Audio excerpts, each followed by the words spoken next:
చూడండి, దీంట్లో ఏదో ఉంది.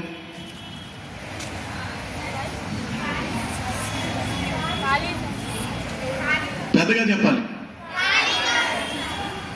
ఖాళీ గ్లాస్ అనేది తప్పు. దీని నిండా గాలి ఉంది. సో ఖాళీ అనేది లేదు. సో ఇలా మీరు ఏదైనా ఒక విషయాన్ని క్లీన్గా అబ్జర్వ్ చేసి చెప్పగలిగితే అదే సైన్స్. ఓకే, నాకు ఈ అవకాశం ఇచ్చినందుకు ధన్యవాదాలు.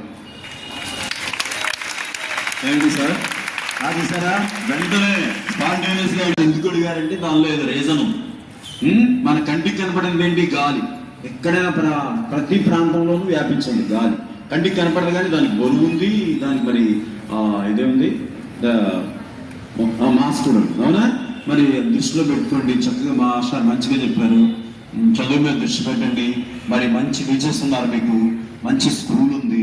ఎవరు దొరుకుద్ది ఇలాంటి స్కూల్? ₹1,00,000 నెల కడితే దొరుకుతుంది అలాంటి స్కూలు? ఫీజు కట్టినా దొరకదు. ₹1,00,000 కార్పొరేట్ కాలేజీలో స్కూల్స్లో కట్టినా సరే ఇలాంటి ఎడ్యుకేషన్ దొరకదు మీకు. రూమ్స్లో పెట్టి పారం కోడులాగా చదివింటిని తప్పితే, బట్టి చదివింటిని తప్పితే అక్కడ మైండ్ ఎక్స్పాండ్ అవ్వదు, మైండ్ మెచ్యూరిటీ రాదు. అందువల్లే బ్రెయిన్ డ్రైన్ అవుతుంది. కార్పొరేట్ కాలేజీల్లో, కార్పొరేట్ స్కూల్స్లో చదువుకున్న పిల్లలందరూ కూడా ఇండియాలో ఉండం, మేము అమెరికా వెళ్ళిపోతాం అంటున్నారు. అది తప్పు.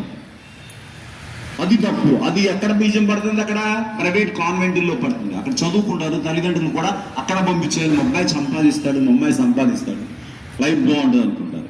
కానీ ఇక్కడే ఉండి మా అబ్బాయి కూడా చదువుకొని ఈ సమాజాన్ని బాగు చేస్తాడు, ఈ దేశాన్ని బాగు చేస్తాడు, అక్కడ దాకా వెళ్ళాల్సిన అవసరం లేకుండా ఆ దేశంలోనే వనరులు సమకూరుస్తాడనే ఆలోచన మీకు మాత్రమే వస్తుంది. మేమందరం గవర్నమెంట్ స్కూల్స్లో చదువుకున్నాం. మన టీచర్స్ అందరూ కూడా గవర్నమెంట్ స్కూల్లో చదువుకున్నాం. మేము ఎక్కడ చేస్తున్నాం? అమెరికాలో ఉద్యోగం చేస్తున్నామా? చేయడిలా. మనం చేద్దామని ఆలోచన లేదు, వెళ్దామని ఆలోచన కూడా రాదు. మనం మన దేశంలోనే ఉండాలి. మనం పుట్టిన గడ్డనే మనం డెవలప్ చేసుకోవాలి. అర్థమైందా? మరి ట్రంప్ ప్రైమ్ మినిస్టర్ 2 minutes వెళ్ళిపోదు. ట్రంప్ అక్కడ ప్రెసిడెంట్ అయ్యారు కదా, అక్కడ బర్త్ రైట్ అంటే అక్కడ పుట్టితే పౌరసత్వం వస్తుంది అన్నమాట. దానికి అల్లాడిపోతున్నారు మన ఇండియన్స్ అందరూ. ఆ బర్త్ రైట్ తీసాడు, అక్కడ పుట్టిన వాళ్ళకి సిటిజన్షిప్ రాదంట. మరి అక్కడ ఆందోళన ఏంటి అంతేగాని భారతదేశ పౌరసత్వం రావాలి, నా మూలాలు భారతదేశంలో ఉన్నాయనే తత్వం రాకల్లా. మరి నీ కూడా జాతీయ ద్రోహం, నేరం. మైండ్లో అలాంటి థాట్స్ వచ్చినా ఎవరికైనా సరే, మన పిల్లలకైనా సరే, ఇండియాలోనే ఉండాలి, మనం పుట్టిన దేశాన్ని డెవలప్ చేసుకోవాలనే ఆలోచన లేకపోతే మనం పరాయి దేశస్తులమే. ఇక్కడ సౌకర్యాలు లేని దేశాన్ని తిట్టకూడదు. నెక్స్ట్ కన్స్ట్రక్ట్ చేసుకుంటూ రావాలి దేశాన్ని. అర్థమైందా? Okay, all the best. Thank you.